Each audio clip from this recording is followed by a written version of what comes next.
di Kalijodo kan kita terakhir lihat sana tidak terawat kondisinya, itu bagaimana Pak tanggapannya Bapak? Di Kalijodo Pak, itu kondisi tidak terawat seperti itu Pak, itu bagaimana tanggapan Bapak? Korban itu jangan diberikan kepada pemerintah. Terus lalu tahun lalu kan pemerintah sudah memotong lapisan warga masyarakat yang kurang membantu merawat itu. Dan saya sudah minta Pak koordinatornya beberapa waktu lalu ke Pak. Nanti suatu saat saya Baik, selamat pagi Pak Jamal. Mungkin bisa diceritakan sejarah berdirinya atau revitalisasi Air Petra Kalijodo ini dulunya seperti apa sih Pak? Ya, yang pertama sebelum adanya relokasi masyarakat Kalijodo, ya kawasan itu dulu ya kita kenal dari tahun ke tahun, ya, dari zaman ke zaman pemerintahan gubernur sekian banyak. Itu kita tahu bahwa itu jadi tempat kegiatan perjudian, prostitusi dan lain sebagainya lah, dan itu tidak bisa kita pungkiri itu kenyataannya. Nah, di satu sisi pun kehidupan sosial masyarakat biasa itu tetap ada di sana, ya itu perlu diketahui. Ya, namun ketika pada masa pemerintahan Gubernur Ahok ada upaya untuk merelokasi, ya sebenarnya ini program lama gubernur-gubernur terdahulu hanya tidak pernah terrealisasi. Nah, pada saat itu Pak Ahok bergerak untuk merealisasi program untuk merelokasi tempat itu menjadi sesuatu hal yang bermanfaat buat masyarakat. Nah, tibalah di situ masa relokasi dan eksekusi bangunan sana. Ya, walaupun berbagai banyak rintangan, relokasi itu bisa dijalankan dengan baik sehingga dijadikanlah ruang publik RPH dan Air Petra Kalijodo. Ya, jadi tidak pernah menghilangkan backgroundnya Kalijodonya. Tahun berapa itu Pak dijadikan RPH Air Petra. Tahun ya, berapa itu? Ruang terbuka. Ya. Itu proses eksekusinya itu kan 2014. Proses perjalanan pembangunan itu ya bisa sampai tahun 2016-17 lah selesai. Lalu kemudian saya kebetulan ikut juga kontribusi dalam bantu mengawal pembangunan Air Petra itu, RPH, ya. Sampai Pak Gubernur pada saat itu meminta untuk kami menjaga dan mengawal pembangunan ini hingga proses berjalannya Air Petra ini untuk ruang terbuka bagi masyarakat. Hingga saat inilah. Nah, kita coba memberikan pelayanan kepada masyarakat, khususnya wilayah DKI, terus berikan keamanan dan kenyamanan khususnya buat masyarakat dari kelompok dan golongan apapun pada saat itu. Nah, seiring perjalanan kan kita tahu usia Kalijodo sekarang kan hampir kurang lebih 8 tahun lah ya. Nah, ya sebenarnya dari masa transisi dari Pak Ahok ke Pak Anies, lalu kemudian kembali dari Pak Anies ke PJ Gubernur, sering terjadi pemberitaan-pemberitaan lah, entah mengapa, dan saya pelajari selama ini ya tidak terlepas dari urusan politik lah, kan. Namun menurut saya sebagai masyarakat biasa, masyarakat kecil, hanya berpikir bagaimana bisa mengedukasi para pemimpin, para pejabat ini untuk lebih bijak membuat statement, membuat satu perkataan bahasa, ya kan, yang memang tidak ada tujuan untuk menyudutkan salah satu pejabat terdahulu, ya kan. Nah, saya dulu pernah berharap ketika masa Pak Ahok, pihak masa Pak Anies tidak menjelek-jelekan Pak Ahok. Begitupun sebaliknya. Jadi kan semua punya sisi positif dan negatifnya.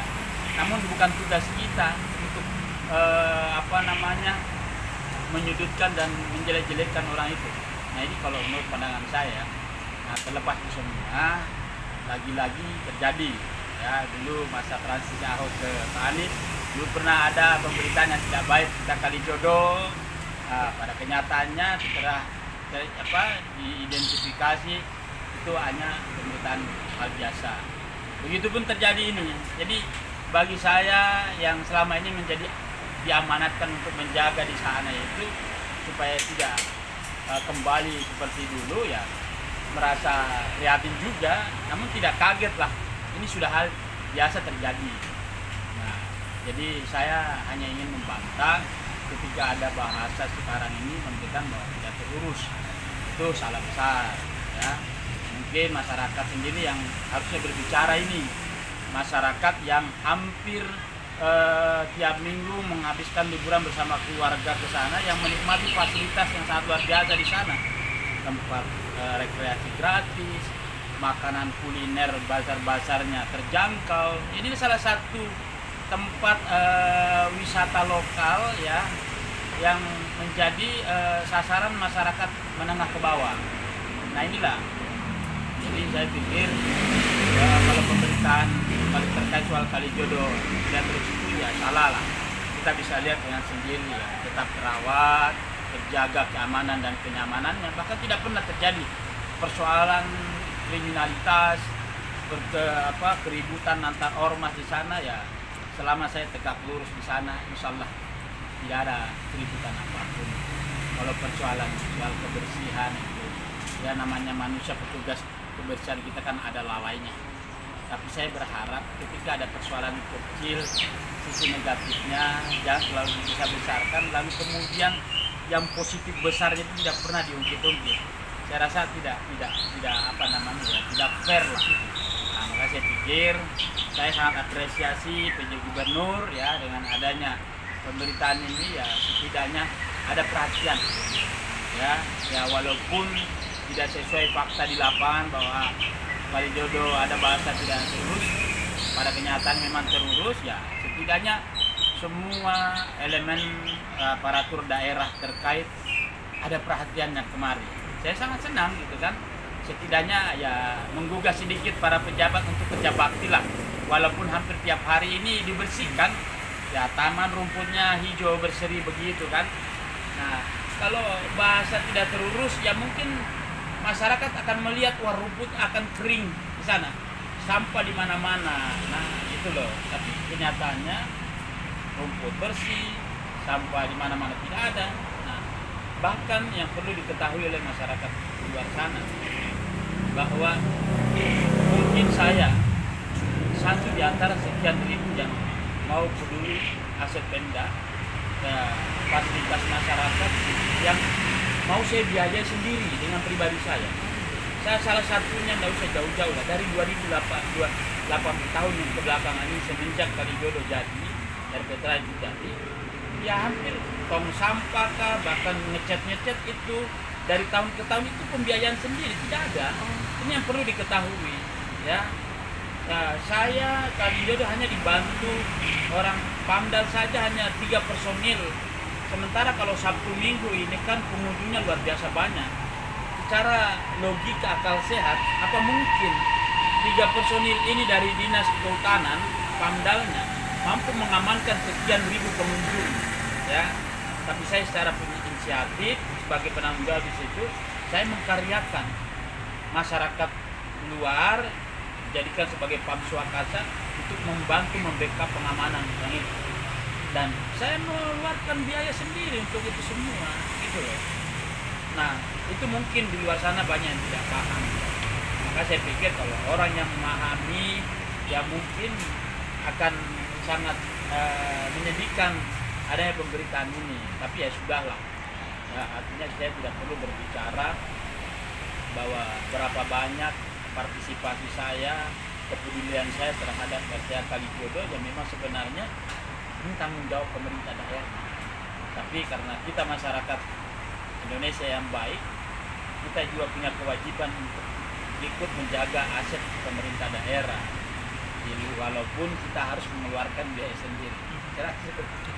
Pak Jamal, tadi Pak Jamal menyebutkan bahwa Pak Jamal itu mengeluarkan biaya sendiri untuk RPTRA Kalijodo. Itu untuk apa saja sih Pak? Dan kalau boleh di-spill nih Pak, kisaran yang dikeluarkan antara berapa sampai berapa nih Pak? Jadi gini, kalau saya hitung itu dari 8 tahun ke belakang ini, sejak selesainya pembangunan ini kan selesai masa perawatan dari pengembang Sinarmas pada saat itu, karena memang kan Kalijodo RPTA ini dibangun tidak ada satu peser pun uang pemerintah daerah yang buat, itu murni langsung semua sumbangan dari owner Sinarmas ya kan, dari swasta sebagai salah satu bentuk partisipasi para pengusaha ke Pemda.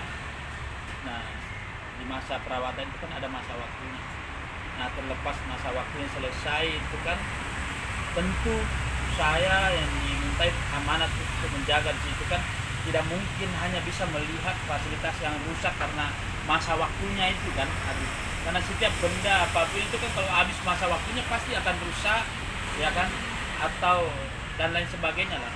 Nah, saya lah yang berusaha untuk memperbaiki secara inisiatif. Karena jujur saya sudah berkali-kali mengusulkan ke dinas terkait pun ya hanya jawabannya ya nanti.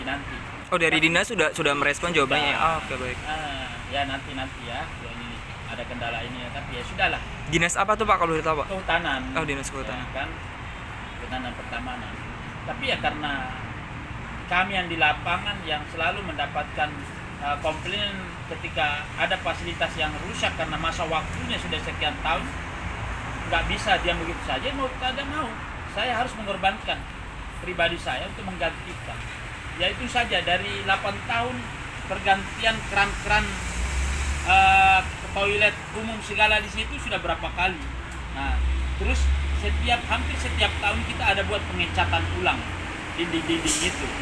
Nah, lalu kemudian perbaikan lapangan skateboard ya kan, itu kan perlu biaya, dan itu murni biaya dari kami pribadi sebagai inisiatif kepedulian kami, dan kami tidak ingin melihat fasilitas yang sudah disiapkan ini disediakan oleh pemerintah daerah rusak tapi kita tidak peduli untuk memperbaikinya.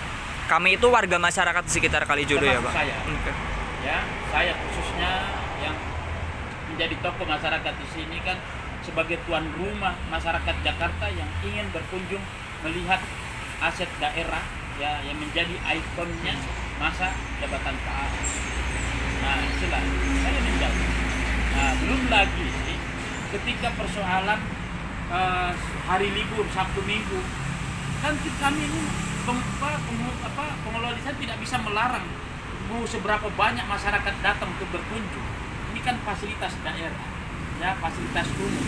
Siapa pun boleh masuk ke dalam menikmati fasilitas, lalu jajan kuliner UMKM di dalam mau sekian ribu. Tapi persoalannya ketika saya tidak ada inisiatif untuk membendung kunjungan sekian banyak itu dengan menjamin kenyamanan mereka, apa hal itu bisa? Hanya ditanggulangi dan di backup 3 personil dari pemerintah daerah, khususnya dari dinas pertamanan personil. Hal yang tidak mungkin. Maka secara inisiatif saya mengkaryakan Pam Swakarsa ya untuk membantu membackup Pamdal. Kamu itu kan tidak gratis saudara. Mereka harus kita gaji. Mereka harus kita kasih uang transport ketika mereka pulang. Mereka bukannya gajinya dapat dari pemerintah ya Pak, atau bagaimana Pak? Yang dapat gaji pemerintah itu Pamdal yang 3 personil ini. Tapi selebihnya kan mau dari mana? Yeah. Pasti mereka minta dari saya. Nah, saya lah yang mengeluar. Nah, tidak tanggung-tanggung ketika pengunjung sekian ribu yang datang, 2-3 ribu kalau liburan itu, ya. Paling tidak saya paling sedikit itu menyiapkan orang kurang lebih hampir 100 orang. Kalau 100 orang kali 150 ribu saja sudah berapa duit? Nah, satu hari itu saya bisa mengeluarkan antara 20 juta ya. 20 juta. Dalam satu hari? Satu hari. Jadi kalau liburannya Sabtu Minggu sudah 40 juta. Ini logika loh. Apa pernah ada mendengar kalau ada pun itu mungkin satu di antara sekian banyak masyarakat sipil seperti kami nih orang kecil yang punya kepedulian. Pak Jamal, mohon maaf, berarti Pak Jamal ini apakah punya pekerjaan lain atau memang Pak Jamal sebagai ketua pengelola ini dikasih gaji dari pemerintah atau bagaimana? Saya tidak pernah ada gaji dari pemerintah. Okay. Saya punya usaha di luar. Saya hanya punya kepedulian karena amanah. Jadi penghasilan saya di luar itu ya lari ke sana semua Sabtu Minggu. Usaha apa Pak kalau boleh tahu Pak? Ya saya punya usaha kuliner di mana-mana. Okay. Lalu kemudian juga saya aktif di sektor pertanian, saya punya kelompok-kelompok pertanian di beberapa daerah ya yang tujuannya meningkatkan ketahanan pangan. Ya, saya punya ternak ayam di mana-mana ya itu kan. Jadi saya buka lapangan pekerjaan ini salah satu juga saya mempertahankan posisi saya di Kalijodo itu semata-mata bagaimana supaya bisa menciptakan lapangan pekerjaan buat orang-orang nganggur khususnya warga masyarakat wilayah Kenjaring. Pak Jamal, mungkin bisa diceritakan situasi RPtra Kalijodo sebelum jadi RTH dan RPtra nih. Dulu kan ada tempat untuk dijadikan tempat perjudian, bahkan lokalisasi pelacuran itu kondisinya bagaimana sih Pak zaman dulu Pak? Jadi kalau mau diceritain itu terlalu panjang sejarah. Yang menarik dan unik Pak. Dan sangat ekstrim lah. Oke. Tapi saya akan coba membuka sedikit. Jadi sebenarnya, jujur saya ini bukan orang sebagai berperan di Kalijodo. Ya walaupun saat ini orang tahu saya ya coba bantu mengamankan. Ya orang tahunya dari Jamal Kalijodo. Tapi perlu ingat saya tidak punya sejarah masuk dalam ruang lingkup kejayaan Kalijodo ya kan sebelum dijadikan RPtra. Saya single fighter. Saya pemain di luar. Saya mandiri, saya bekerja di luar dan saya punya usaha di luar. Saya masuk di Kalijodo hanya pada saat mau relokasi. Saya dilibatkan oleh pemerintah, dilibatkan oleh wali kota, camat, lurah, hingga gubernur untuk membantu mengeksekusi RPH Kalijodo, kawasan prostitusi Kalijodo. Kalijodo dulu sangat ekstrim. Kelompok terbagi bagi beberapa kelompok. Yang di dalamnya satu kelompok itu beda suku. Ya, ada suku Makassar, ada suku Mandar, ada suku Banten, dan ada campuran. Nah, mereka terkelompok-kelompok sepanjang pintu masuk sampai terakhir ini terkelompok-kelompok. Mereka punya kawasan sendiri, mereka punya kawasan prostitusi sendiri, mereka punya kawasan perjudian sendiri. Nah, tidak sedikit ketika ada konflik mereka baku hantam, baku perang, baku hantam, bahkan banyak korban. Ya. Terakhir puncak-puncaknya 2001. Kriminalitas tinggi ya Pak berarti? Kriminalitas tinggi. Nah, cuma persoalannya kehidupan masyarakat sosial biasa itu tetap berjalan. Itu yang uniknya di Kalijodo. Tahun 2021 ada kejadian apa Pak? Ya, keributan, perang lah di situ kan, antar geng di situ kan, karena persaingan usaha perjudian. Nah, di situ hingga satu orang yang bertahan di situ karena mampu menyingkirkan semua kelompok yang ada di situ. Nah, hingga endingnya 2013 kejayaan mereka, gitu kan? 2014 sudah tereksekusi. Oh 2001 tuh yang perangnya tadi itu ya Pak, lalu 2013 oke. Nah, 2001 perang, beberapa kelompok ini bilang hanya tinggal satu yang bertahan karena dia mampu menggeser semua kelompok itu, dan itu ya sampai orang berdarah-darah kan, sampai melibatkan Polda, bahkan Pak Krisna Mukti pun waktu pada saat menjabat dulu sebagai Kapolsek itu terlibat keributan di sana ya, oleh preman-preman dulu. Pak, bagaimana kesulitan Bapak dan pemerintah saat itu Pak untuk merelokasi mereka nih Pak? Tidak gampang, ini sulit banget. Saya salah satu orangnya pemerintah daerah pada saat itu yang hampir setiap hari terancam nyawanya karena sudah termonitor oleh para pelaku-pelaku Kalijodo dulu, para gembong-gembong narkoba dan perjudian, bahwa ini dari zaman orang yang cerdas. Dan bahkan di rumah saya ini dulu pernah dikepung lebih dari 150 orang preman Kalijodo mencari saya karena dia merasa bahwa Dek Jamal orang yang pemerintah daerah yang mengira saya sebagai orang yang sutradara ya kan dalam proses pembongkaran itu, sementara saya ini kan hanya ikut saja, bukan saya yang punya kewenangan membuat satu keputusan untuk membongkar Kalijodo. Ini kan kebijakan pemerintah daerah. Saya hanya masyarakat yang hanya dimintai untuk membantu menyelesaikan persoalan masyarakat agar mau direlokasi pindah ke rumah susun, dan itu pun sudah saya lakukan. Saya fasilitasi atas perintah wali kota, memfasilitasi masyarakat Kalijodo untuk dipindahkan ke rumah susun. Wali kota Marunda, Jakarta Barat ya Pak? Utara. Oh utara. Utara. Nah, ke Marunda dan lain sebagainya. Bahkan saya mengawal sendiri masyarakat naik ke bis untuk diantar ke rumah susun. Gitu loh. Tapi itu kan bukan hal yang gampang. Saya butuh kesabaran, butuh nyali yang besar untuk itu semua. Sebab hampir setiap menit nyawa saya terancam oleh orang-orang ex Kalijodo. Dan ini fakta kenyataannya. Namun ya Tuhan masih cinta dan sayang sama saya hingga saat ini saya masih bisa bernapas. Ya kan? Kalau mau berbicara lepas dari kematian sudah berkali-kali gitu kan. Bukan karena saya punya ilmu kebal, bukan karena saya sakti, tapi ya Allah menginginkan saya tetap harus hidup. Nah itulah.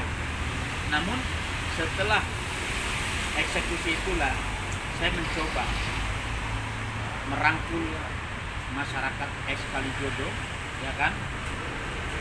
Setelah mereka direlokasi pindah dari Kalijodo dan mau yang nurut, ya sudah. Pindahnya kemana sih Pak? Ke rumah susun. Oh kurang susun. Nah, masih yang tidak mau pindah ke rumah susun karena jauh di Marunda, ya mereka cari kontrakan di luar. Tapi keterbatasan lapangan pekerjaan karena selama ini mereka cari makan di Kalijodo, mereka datanglah minta solusi ke saya. Ya sudah, bagi kamu orang yang mau berdagang, sudah kita fasilitasi. Saya buatkan UMKM Pujasera di Kalijodo. Dan mereka gratis nggak bayar atau? Gratis. Oke. Jadi mereka masuk tinggal bawa badan saja, karena sudah kita siapkan standnya, mejanya, etalasenya, ya kan. Nah ada juga yang sama sekali tidak punya modal. Wah bingung Pak, dan kenapa? Walaupun saya dikasih masuk, digratiskan ini tempat, sudah ada etalase, meja, kursi, tempat cuci piring. Saya mau jualan apa? Tidak punya uang modal. Nah saya kasih pinjam pula lah. Itulah ada. Jadi akhirnya alhamdulillah sudah sekian tahun mereka maju. Ya, sudah bisa punya tempat tinggal sendiri sekarang alhamdulillah dari jualan makanan. Ya dulu bolehlah mereka, sejarah mereka, masa lalu mereka menjual diri lah, belum. Tapi saat ini mereka menjual dagangan makanan yang halal. Nah itu, inilah satu proses hijrah yang saya coba lakukan selama 8 tahun. Ya, bukan persoalan kebanggaan saya punya nama di Kalijodo, tapi saya bangga ketika saya mampu mengajak orang-orang ex Kalijodo bisa hijrah, merubah pola pikir masyarakat Kalijodo, merubah pola pikir mindset anak-anak preman Kalijodo yang sekarang menjadi binaan saya semua, dan hampir semua saya tempatkan di perusahaan-perusahaan, hotel sebagai security. Itu dia. Inilah banyak orang yang tidak paham, tapi saya tidak perlu berbicara, mungkin ya masyarakat yang akan menjawab dan menjelaskan itu semua yang tahu. Itu saja. Pak Jamal terakhir Pak, Pak BJ Gubernur ini kan berencana akan mengunjungi Kalijodo Pak. Ya. Apa yang ingin Bapak sampaikan nih kepada Pak BJ Gubernur Pak? Saya tidak pernah minta apa-apa. Ya, tidak pernah menyampaikan apa-apa. Bahkan zaman Pak Ahok pun saya tidak pernah minta apa-apa. Tidak pernah mengeluh kesah, walaupun pada saat itu saya berdiri tegak lurus pada pemerintahan beliau. Lalu kemudian pada masa transisi pemerintahan Anies saya banyak yang goyang begini-begini. Saya tetap sabar, gitu kan? Tetap menahan diri. Nah hingga saat ini pun saya akan tetap menahan diri, tidak emosi walaupun banyak fitnah sana sini, banyak yang mau begini-begini lah. Saya hanya berharap saat ini PJ Gubernur ya kan lebih bijak, tidak hanya mendengar bisikan-bisikan yang dari orang-orang yang memang punya kepentingan dalam tanda kutip negatif dan tidak berpihak kepada masyarakat kecil yang hanya mementingkan kepentingan golongan dan pribadi saja. Saya tahu persis siapa beliau karena pada saat beliau dulu menjadi wali kota Jakarta Utara, saya sudah eksis sebagai eksekutor membantu para lurah dan camat untuk mengeksekusi bongkar-bongkar daerah-daerah yang menjadi program. Nah, itu saya tahu beliau ya. Jadi bukan orang asing. Dan mungkin beliau juga tahu, pernah dengar nama Deng Jamal yang dulu sempat viral, ya kan, menjadi pemberontak Pemda pada saat itu yang pernah pukul mundur Sapo PP, tapi sekarang menjadi mitranya pemerintah daerah di zaman Jokowi Ahok yang selalu berkontribusi membantu Sapo PP menjadi mitra 3 pilar dalam pembongkaran Kalijodo, pembongkaran kolong-kolong tol warga masyarakat biasa, gitu loh. Itu saja. Pak, terakhir Pak, pesan untuk masyarakat yang sering mampir ke Kalijodo atau berkunjung ke Kalijodo. Saya selalu berpesan kepada masyarakat Jakarta, khususnya dimanapun berada. Tolong Kalijodo, RTH Kalijodo ini punya aturan, dan aturan itu tidak pernah memberatkan masyarakat. Hanya satu saja, kepedulian dan kesadaran untuk membuang sampah pada tempatnya. Ya, walaupun selama ini tempat sampah dari tahun ke tahun Deng Jamal yang menyiapkan itu semua dengan uang pribadi. Ya, tapi hargailah apa yang saya keluarkan uang ini, setidaknya tempat sampah itu kau manfaatkan untuk membuang sampah bekas kamu makan sisanya, gitu kan. Lalu kemudian, ayo masyarakat Jakarta, saya rasa sudah lebih cerdas menyikapi setiap persoalan, menyikapi setiap pemberitaan yang memang tidak sesuai dengan fakta. Ayo, saya juga mengajak kepada masyarakat untuk memberikan informasi-informasi positif kepada teman-teman, sahabat-sahabat dan rekan-rekan media agar tetap mereka bisa bekerja secara profesional dan tidak ada berkeberpihakan kemanapun. Saya rasa orang-orang media pun tetap netral dan profesional dan tetap konsisten dengan pemberitaan yang benar. Saya rasa. Terima kasih Pak Jamal.